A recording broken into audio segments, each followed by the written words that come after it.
Good morning. I'm David Veach, and this is Elevate Your Performance.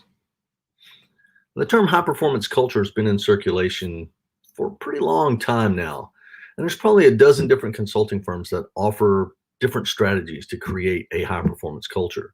And most of these are really very good. What I want to do, though, is view the need for higher performance as a management response problem. That's one that we create. It's created by leaders to take the organization to another level. Now, we'll have to define what we mean, and we have to define how we're going to measure it. And there are many components to this. Now, for example, one client, they adopted a high performance culture, an HPC, that involved 15 different key components. And many of them had subcomponents for further clarification. Now, that's an excellent package, but there weren't any measures of performance actually tied to HPC. It was more of a reminder to leaders to behave according to the values described. Now, based on my research, organizations want cultures of engagement.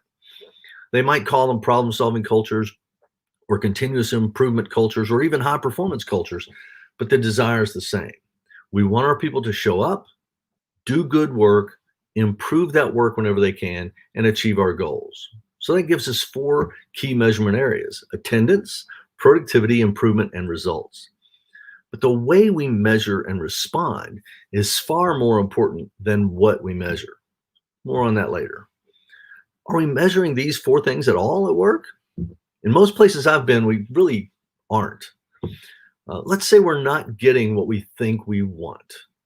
That's a problem. So let's try to look at the root cause.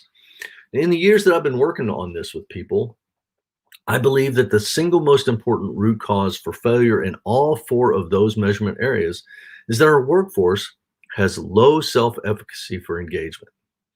Well, self-efficacy is the belief in our ability to influence events that affect our life and our sense of control over the way we experience events. Another way to think about it is our individual confidence in our ability to perform a particular task in a particular setting.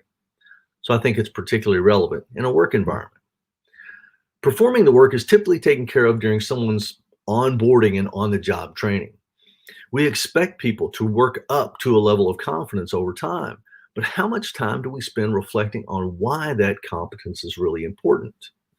And in most cases, managers will tell you that competence is important only for how it affects the results, quality or output, not how it affects the person. Competence, though, is the most critical builder of self-efficacy for that job. Competence leads to mastery, and mastery leads to innovation. When you're an expert, you don't burn extra cognitive energy on actually doing the work. You just work. Your brain is free to think about ways to improve the work. But we as leaders need to make that a clear expectation. We want you to achieve a level of competence because it will allow you to find better ways to work. And that benefits both the worker and the company. I've hit this in a few other videos, and in the future, I'll go into a lot more detail about all these different elements. But for now, I'm going to shift gears a little over the next couple of weeks and talk about some historical developments that have shaped the way we think about work. Hopefully, if we understand what shaped that thinking, we can change things and reshape or reframe our thinking. So subscribe and follow along. Have a great day, and I'll see you tomorrow.